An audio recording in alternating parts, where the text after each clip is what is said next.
Hi, everybody. Welcome back to another episode of the Holistic Pharmacy Podcast. I have an amazing guest in store today. She's my friend, and we went to herbal school together. So her name is Aviva Tilson, and she's the founder of Apis Apotheca, which she began 8 years ago when combining her experience with organic farming, herbalism, and a desire to resolve lifelong skin issues. She specializes in sensitive eczema and acne-prone skin, and continues to delve into the complexity of managing skin issues in the context of autoimmunity. Her products are poems that arose from the inspiration of her garden and the desire to show an example of a heart-centered business that is full circle and has a basis in regenerative agriculture. Her line has helped thousands of people around the globe heal their skin and feel closer to nature in the process. So huge welcome to the show, Aviva. Thanks for having me.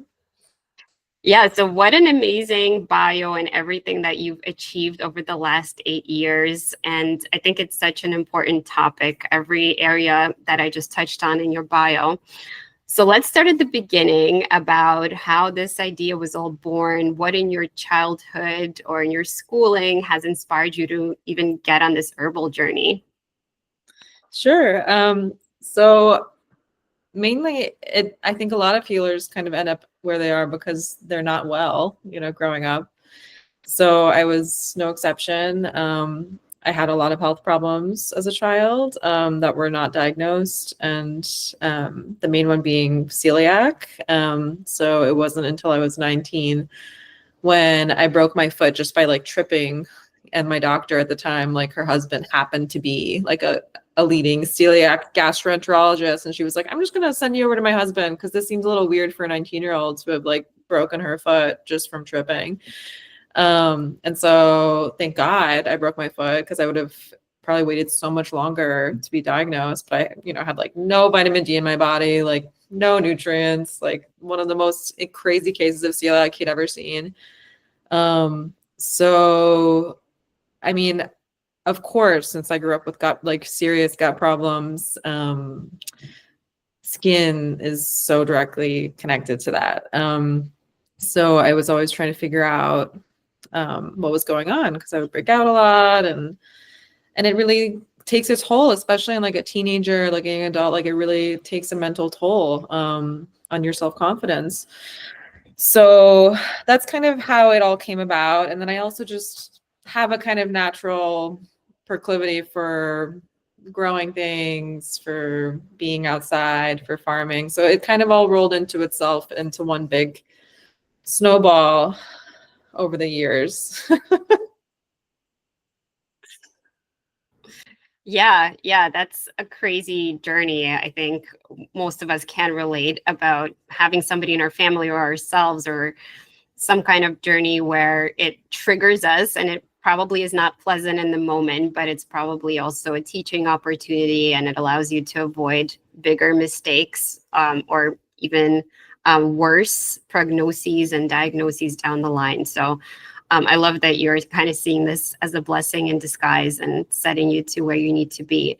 But it also brings up the issue of why are so many people underdiagnosed, and not diagnosed at the right time or earlier on. And also the connection between gut and skin, and really all areas of our health. But do you have any comments on that connection specifically? Yeah, I mean, I think people growing up now are a little luckier in terms of access to the internet and, functional medicine. I think for a lot of millennials, growing up in the early 90s, it was just, no one had any idea what any of that was, I think our parents did their best, but it's just here's another antibiotic. So I think that's kind of what happened with me, is my parents probably did their best, and it just, it missed the shot. But I think that today there's just so much we can access at our fingertips if you are curious. I still constantly research health stuff. You know what I mean? I'm still constantly reading medical journals. It becomes an obsession, but that's also just what I'm interested in naturally. So I think luckily today, if you really have the desire to get to the bottom of it, you can, without the help necessarily of an MD. Depends on the MD. There's some really wonderful ones out there. And I feel like the advent of functional medicine is like a huge leap forward. But that's typically where I push people now when they come to me with health problems, on like a off the record basis, is like I just try and get them to like Google what is functional medicine. Yeah. Yeah, absolutely. And just really as a quick aside, if somebody listening out there is wondering, oh, maybe I'm celiac, like what are the signs and symptoms that you should be aware of so they can go and get tested? Yeah, I mean, it can be so many different things. But, the really clear ones that I remember growing up was like just constant stomach aches. Like it just was normal because I never knew anything else. So it was just like constantly bloated, constant stomach aches, like, skin really kind of breaking out a lot. I was like really underweight. Like really pale. I was always really tired. Like I remember my grandma being like, why is she so tired? Why is this 16-year-old so exhausted? So like, I feel like there's so many things that can make you tired today that aren't necessarily celiac. But there's some pretty clear things, I think, like just physical inflammation level wise that can point you in the direction, not necessarily even of celiac, but just any gut problem that needs to be addressed. Because the gut is the root of all health or illness in some ways, right? Yeah, absolutely. And I think even if you're not celiac, there can be a spectrum of gluten sensitivity. So if you try eliminating it and then re-challenging it in a few weeks, that could give you some obvious signs and symptoms of inflammation there. Or if you're noticing like every time after a meal with gluten that you're always tired, like these are kind of things, or bloated and other kinds of symptoms that it's just not normal. Like we may have interpreted as a culture that it's normal to feel this way after eating and it's normal to always be tired, but that's not true. And so when you take the steps to either see a practitioner or experiment on your own based on all the internet stuff, you can really see that it doesn't have to be that way, and in fact it should not be that way. And if you are feeling that way, then there's some deeper digging to do to understand why that is for you. Yeah, totally. So Aviva, for you, what made you take the leap into investing in your educational journey into studying clinical herbalism and then also into starting your own farm? I mean, like, I feel it's a big step, each of those things is a big step. Yeah. I mean, I'd been farming even in college. I started a farm at the college I went to, and then like took a semester off to farm all over the place. And then right after graduating, went right into this apprenticeship program at a farm called Hawthorne Valley, which is like kind of a very famous like biodynamic farm. And so like I knew that I needed to do that in some capacity. It just felt right. But I was more interested in like the herbs or the weeds growing in the pathways, than I was like in the vegetables themselves. So it was just a very natural, like following my intuition kind of thing, like it just happened on its own because I was so determined to solve my own problems. Wasn't getting any help from anybody, including lots of like well-meaning, but not very good naturopaths or, like there's a lot of practitioners who I've seen in the past who just didn't really get it, so I think like I really had to figure it out. And I knew that a part of that healing path for me, I feel like probably for everybody, is just like, spending time in direct connection with nature. So Yeah, I think it's part of that blessing and a curse thing that we were talking about earlier. It's like, if there's not many solutions or answers out there that are working for you, it does require you to go and solve them on your own. And so you can rise up to the challenge, right? And that's what you have chosen to do.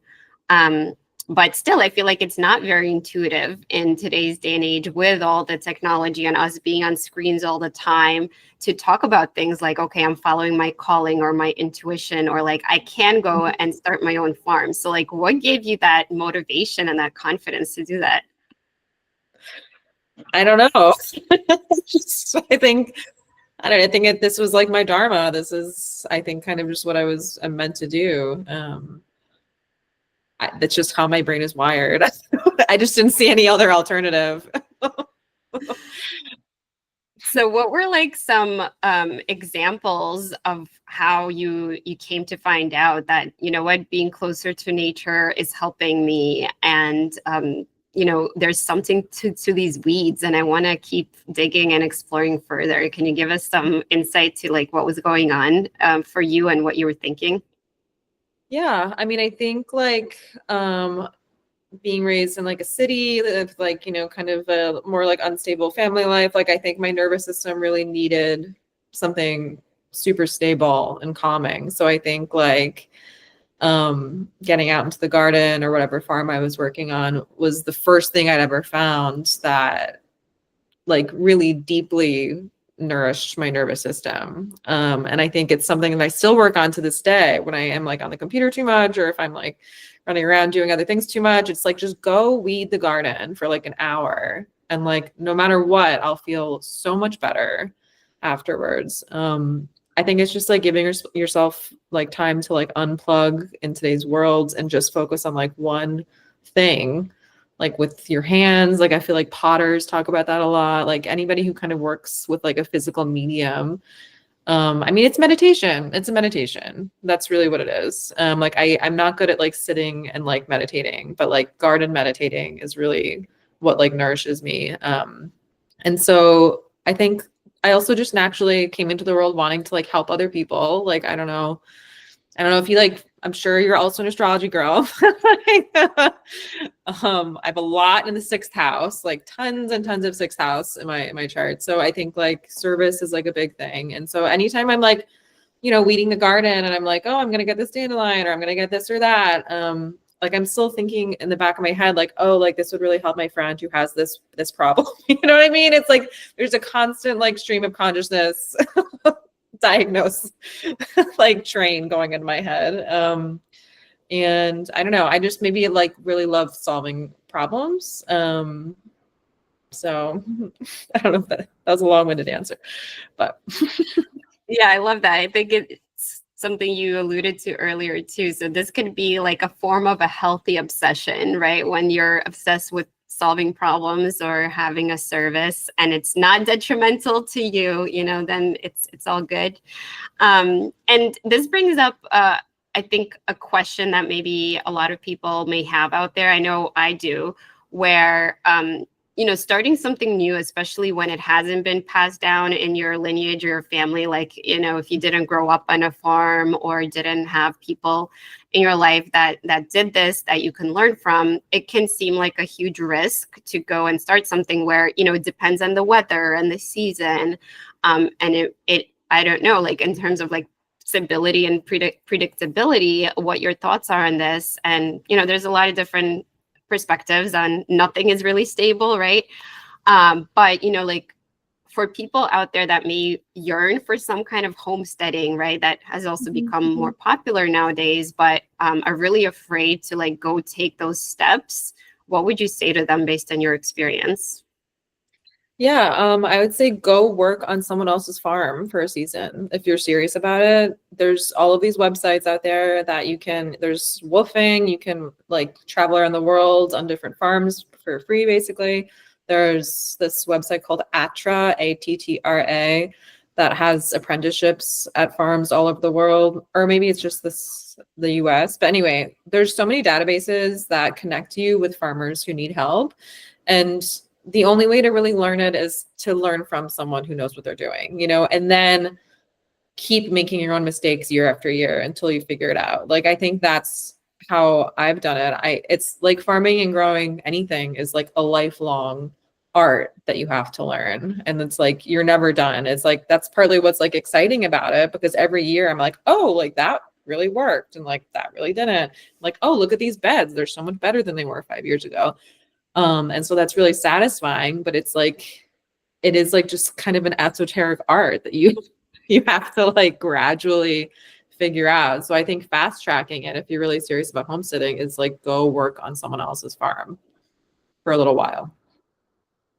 Yeah, such a good answer. Like find somebody is already having success in this and try to mentor with them and become an apprentice. And we used to do a lot more of this. Now it's more like didactic and degrees. And then when you're out there on the field with a degree, it may not even be applicable to what you're trying to do. So I think that's super important, is the experiential hands-on part of it.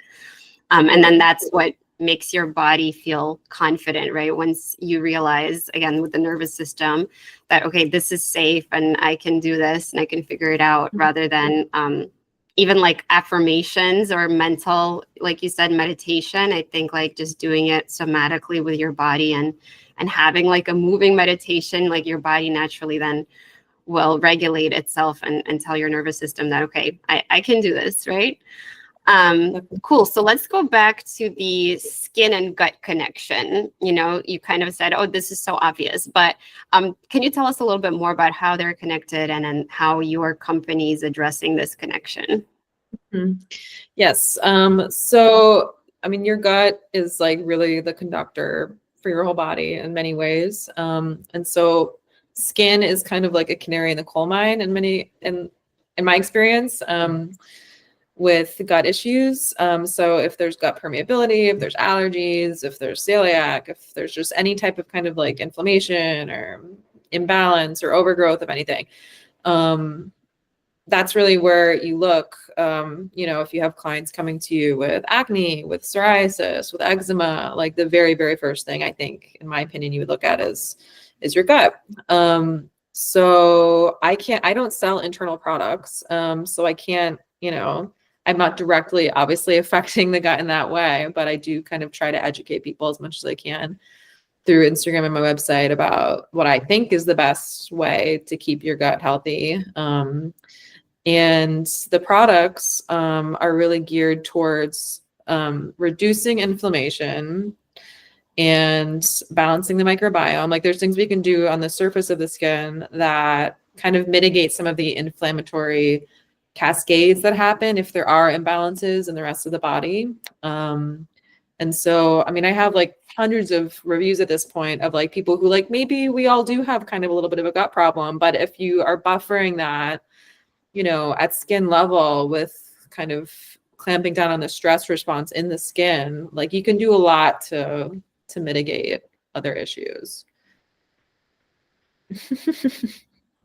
Yeah, definitely a great point there. And like mentioning the microbiome, we're finding that microbiome doesn't just live in your gut. It's kind of in all areas of your body, including the skin. And so, you know, it kind of all has to do with one another. So the healthier you can make your internal microbiome in the gut, in the right places of the gut, with the diversity that is needed to keep it healthy, that actually translates to transferring it to other areas. And then sometimes if you are messing it up with your skin routine, it can also wreak havoc. So what do you see as like the biggest problem? What do people get wrong in their skin routine that maybe causes an imbalance? Yeah, I think there's a lot of like kind of cleansers, toners out there that are just like not the right pH, or they're stripping your skin. Like your skin is like a really kind of delicately balanced like layer cake of things. There's like old cells that kind of act as like a protective shield. There's lipids, there's like, you know, there's cholesterol, there's all these little like natural moisturizing factors, and there's an acid mantle.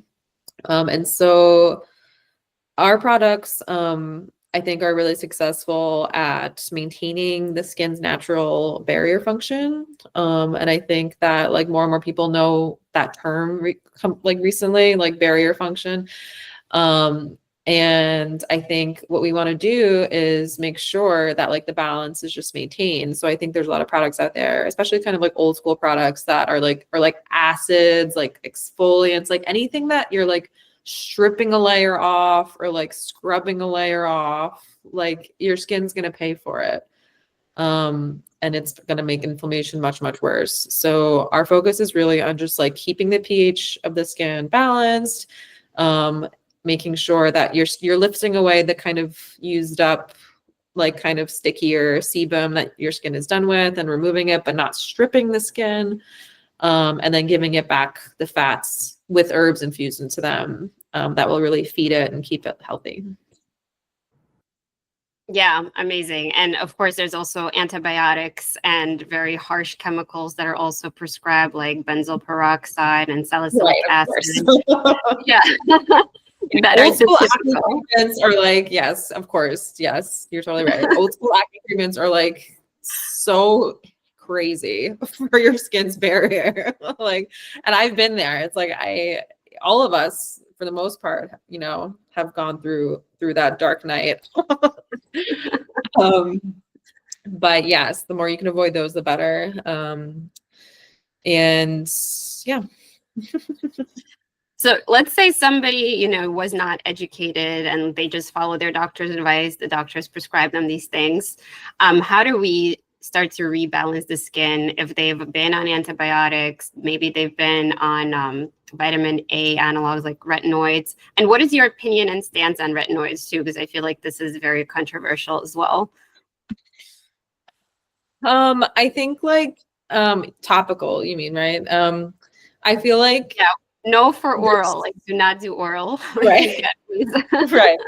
Right. I think you know, it's to each their own. I think there's certain formulations out there now that are definitely like very highly evolved compared to like the old school burn your face off retinoid, you know, like I think probably like prescription retinoids are still maybe a little too powerful for most people.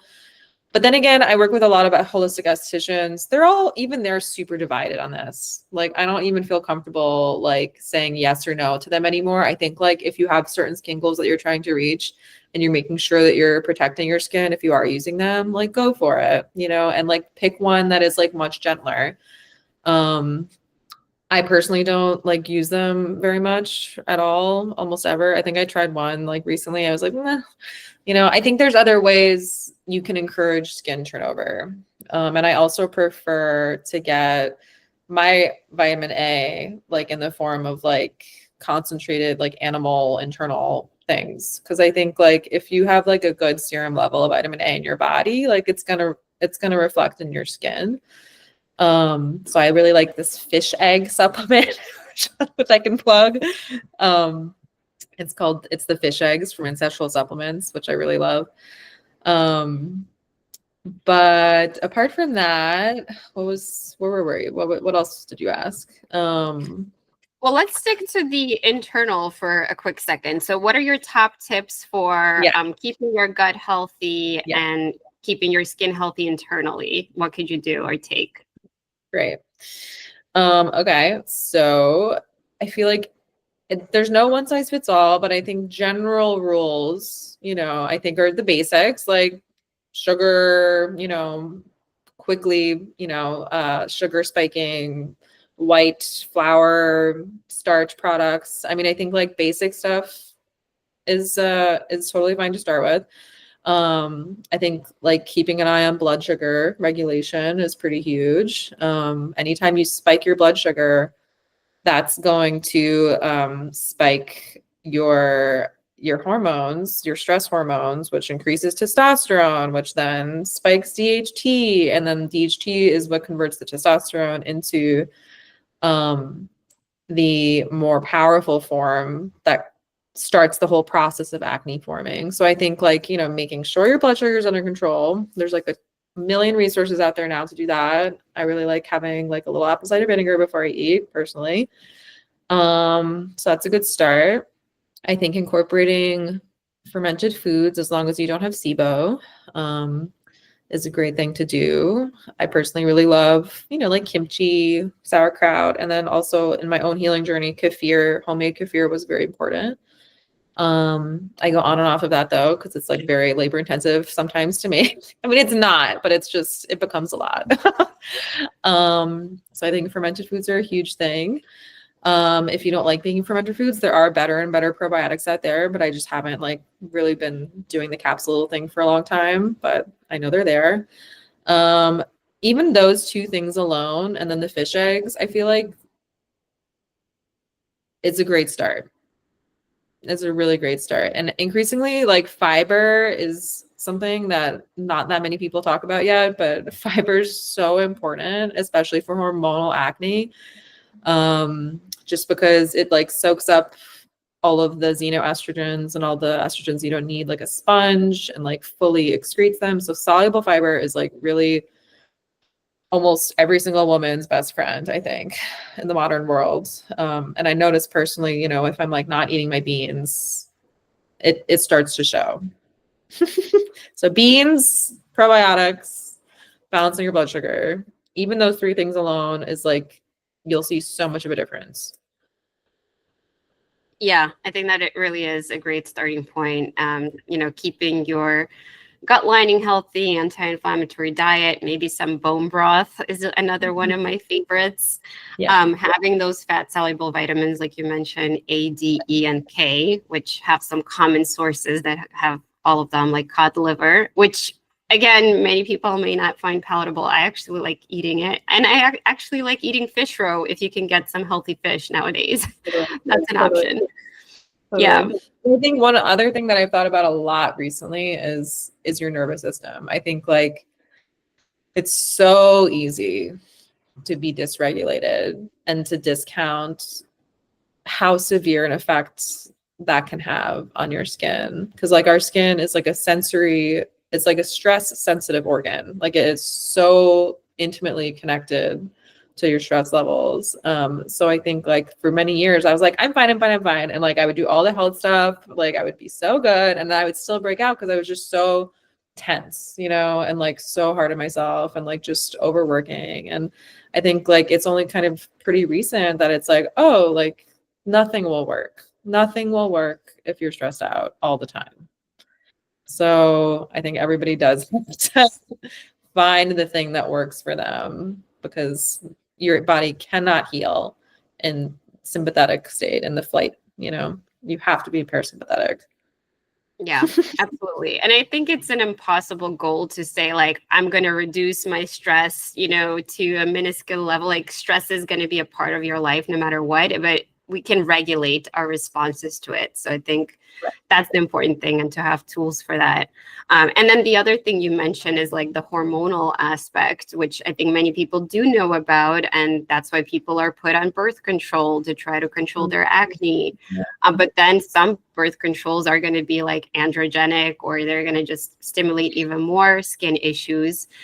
So we go for the anti-androgenic ones, but that's really, in my opinion, not a good long-term solution, if at all. I would prefer people try other stuff first and really just get to the root causes, like you were saying. And so the beans may not only provide the fiber, they also probably some phytoestrogenic sources, along with some other plants, right, that we can name, that will actually help manage and regulate the amount of estrogens that we are exposed to, that we should not be getting exposed to due to our environment. Right. Yeah. And for sure. And anybody who thinks that they have more kind of androgenic bends to their hormones, like there are a lot of plants out there that are pretty well proven to work to lower that, or lower at least the conversion from testosterone to DHT. So like spearmint, reishi, saw palmetto, like those are like the three big ones that can really help with, especially like kind of PCOS acne that is more androgen driven. Yeah, absolutely. So let's now get into the topicals and maybe some of your product suites. Like, why did you create them, and what problems are they addressing, and what herbs do they have? Yeah. Well, like I feel like it's kind of like my capsule line that's still going strong. I relaunched in 2020 or 18, I'm forgetting now, with 6 core products that to this day are still kind of like the ones that sell the best, that the most people use every single day. And so the line starts with a cleanser called Golden Milk. And it's cool because it kind of functions like an oil cleanser, but it rinses clean. So like it's a solid balm and you rub your face around with it on dry skin. And it has a combination of turmeric and cardamom. So it really kind of smells like a golden milk latte. And then it really gives you a chance to like get into all of the nooks and crannies of your face. And like then because face massage is so important for everybody every single day. You know, it's like you're regulating your nervous system, you're also stimulating collagen when you're massaging your face, you're helping dislodge, you know, like stuck sebum plugs. So you do that for a while with it on dry skin, and then you moisten your hands and it becomes a milk and it rinses clean. So it's one of our all-time bestsellers, and it's just super non-stripping, and it just, like I said, it just, I think, becomes like a really nice calming ritual for people. I personally like didn't really like washing my face for a long time. I mean, it's hard to find the right cleanser, I think, you know, one that feels like nice to use. And I think we like hit on that balance, and I think a lot of people agree. So that's like kind of a non-negotiable first step. Everybody needs to wash their face properly. And then we move to like the water steps in the line, because your skin needs both water and fat, with the water kind of layered underneath the fat. So next in line right after cleansing, there's flower sap and there's alchemist. The Alchemist is a rotating seasonal hydrosol that we distill ourselves from our plants in like a big copper still. And we combine it with a couple of actives like vitamin B3 and an acetylglucosamine. So altogether that helps balance your skin's pH, and it also helps regulate just like the barrier function, overall barrier function and wound healing capacity of your skin. So you can use that as your water step. You could use that or flower sap or both. It depends on what you want that day. It depends on the weather. It depends on your hormones. It just depends on, like, the line really helps you learn your skin, kind of. I think that's what people have noticed is like, oh, it's like super humid out, so maybe I just need Alchemist and a light oil. Or like in the winter, maybe I need something a little richer. So if you need something a little richer, flower sap, which is our all-time bestseller, it's like a milky, light hydrating lotion made with groundwell root that we grow on our farm, pure rose water, aloe, a proprietary seaweed extract that we make. It's like just super feather light, but super hydrating. And it can be layered with any of the oils or balms in our line or used by itself as a light lotion. But I really love following up cleansing with that and then choosing one of the more fat-based things to finish off. So then there's a few different balms. There's honey mallow, which is great for eczema, psoriasis. It has like raw honey that we infuse with oil, with herbs blended into it. There's resin, which is our essential oil-free oil serum. And it has whole frankincense resin infused into it. So it's super anti-inflammatory. And Dragon Balm, which is very popular with more mature skin. It has like more of a velvet skin feel, and it has this stuff called Dragon's Blood sap blended into it, which is a tree sap from South America. And it's kind of like a panacea of skin healing and collagen production and all that. And more recently, I launched a couple of masks, which are cool. They're like kind of a newer category of like functionality because they're whole ground herbs from the farm. So they're like perfectly kind of encapsulated herbs from our farm. And then you activate it, each like little serving, with moisture, whether it's water or hydrosol or whatever you want. And it becomes like a mousse, so you're getting both the oil and water soluble components of the herbs. So it's like really like being able to like take a handful of fresh herbs from the garden basically and grind them up and like use them right then, but it's, you know, you can keep it forever. So yeah, let's see, what did I leave out?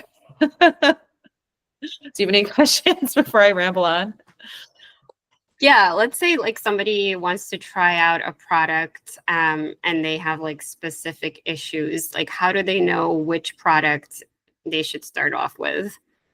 Yeah. Yeah. So on our website, there's a page that has product recommendation combinations for like different skin types and concerns. And there's also like very lengthy product descriptions that I should probably update someday, but they are very descriptive. So most people seem to be able to kind of glean what they need from that, but you can also always email us asking. We get lots of people emailing all the time asking what they need for their skin. But in general, a good place to start for really almost anyone is like golden milk, flower sap, and one of the balms. Those three things cover almost every single base that you need so that your skin's properly cleansed, properly hydrated, and properly protected. Awesome. So what would you recommend, somebody that has maybe like skin scarring or pigmentation going on, like what might they choose from your website? Yes. Okay. That's one of the products I forgot to mention. That's thank you. It's called Marmalade. But spelled a little bit funny, with an apostrophe after the L and then AIDE, like help in French. There's little French isms littered throughout the product names. So Marmalade is the vitamin C solid serum that we make. And it has kind of a whole complex of antioxidants that work together, because vitamin C really works best like when there's also provitamin A, when there's also vitamin E. So it has like that whole kind of package of antioxidants that work well together. And so that's great for post acne hyperpigmentation. It's great for like sunspots. It's great for just boosting overall collagen production. And it's a fat-based balm, so you would still combine it with something like flower sap or alchemist, so that it's really fully absorbed properly. But it's more stable that way compared to like water-based vitamin C serums. Amazing. Well, that was a lot of information, and we'll be directing people to your website so they could learn more and see what wonderful herbs you have. I know you have like calendula and go-to cola. You also have a lunar lymph product. Maybe you can mention that as well. Talk a little bit about it. That's one of our masks. That's one of the masks I was talking about, that it's like whole ground herbs and infused oils and butters that are encapsulated. And then if you scoop a little out, you blend it in the palm of your hand with a little bit of water, and it becomes like a mousse. That one has herbs in it that are really targeted at encouraging lymphatic flow. So with acne, there's definitely stagnation in the lymph system. So that can be really nice one to just gently get things moving. All right, awesome. Well, I just placed an order on your website, so I'm super excited to get all those products. I could report back on this episode. Awesome. I hope you like them.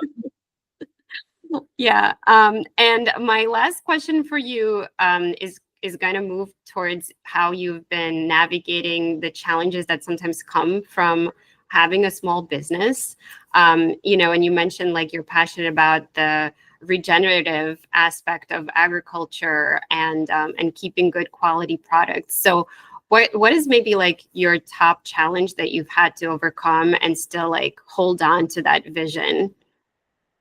Yeah, I think scaling has been challenging, because I don't want to outsource production. That's been something that I've debated for a long time, and I decided no, I don't want to. So I think access to like production space up where I live in upstate New York is also challenging. I got very lucky in finding the right place finally. I think just all these little pieces between starting as like a small herbalist and becoming like a proper kind of business that's serving people all over the world. I think it's just every single part of it has been challenging. But I think the way it works out is because I still find everything very interesting. I think like as long as there's curiosity to balance the stress involved with growing a business like this, I think that's why it continues. Yeah. Thank you for that. And quick little follow-up questions. I get a lot of questions about like having a GMP compliant supplement or herbal business. So how have you navigated that part of it? Yeah, I mean, skincare is technically outside of those rules, so that's part of it. However, I still follow all of the actual regulations, myself to a T. I just try to keep on top of it as much as possible. And because all of our, we're sourcing all of the herbs that we're growing ourselves, like the records are like kind of already there. Like it's never a mystery what this herb is or where it came from or when it was harvested. Like I know, I know where it's from. So, but having access to the new facility that we're manufacturing out of is really great too, because it's the equivalent of like a real commercial kitchen. So. Yeah. Well, Aviva, I just find your company and your mission so inspiring and so admirable about, everywhere from you keeping the integrity in line and the product quality and knowing the sourcing and having it all done in-house essentially from your own farm. I just think it's so beautiful. And you're doing a wonderful job also educating people on their skin health. So I'd love to do just one more minute of a rapid fire round with you, if you don't mind. Yeah, go for it. Okay, awesome. So what's the number one advice you have for people in terms of improving their skincare right now? I think it would be do less, but make sure what you're actually using is right for you. I think, yeah, that's the number one thing is like learn your skin, what your skin needs, not just like following like a TikTok trend. Yeah, I think keeping it simple is harder than it sounds, but I think it's profound for sure. Yeah. Okay, question 2. What is something that you would say to people that are aspiring herbalists or want to have a company that solves for some of these needs that we see in a more natural way? Yeah, I would say, create based on your own problems and experience. I think people know when things aren't genuine. And I think there has to be a real need for it in the world. So I think there's definitely like limitless possibility for what can be created, but it has to feel authentic and genuine, and people have to be able to connect to it. So I think you have to like kind of be real with yourself about like really what you bring kind of to the world that's special. I love that. So in this case, we want to strip down and just go inward and see what that core is about. Yeah, I love that. And then finally, a fun little question. What's your favorite hobby or maybe a surprising fun fact about yourself? Okay, well, I'm also a musician. That's a thing. Long before I was an herbalist, I'm a musician. So I grew up playing violin and learning opera, and now I'm in a rock band with my partner. So we're also like actual musicians who like play shows. Oh, wow. That's something I didn't know before. That's so cool. Yeah. Yeah. Awesome. Well, I don't know how you guys find the time between running a farm and a business, but I applaud you. Thanks. All right, Aviva. So please tell our listeners how they can get in touch with you and learn more about you and your company and order some herbal products. Yeah, totally. So I do a lot of posting on Instagram. My handle is apis.apotheca.farm. And like in the stories, that's really where I put like little farm updates day to day, what's going on. And our website is apisapotheca.com. And you can always email us at contact@apisapotheca.com if you have questions. And those are the main ways. All right, beautiful. Well, thank you so much again for coming on, sharing your beautiful company and your wisdom with us. And I look forward to seeing you again in the future. Take care. Thanks. Bye.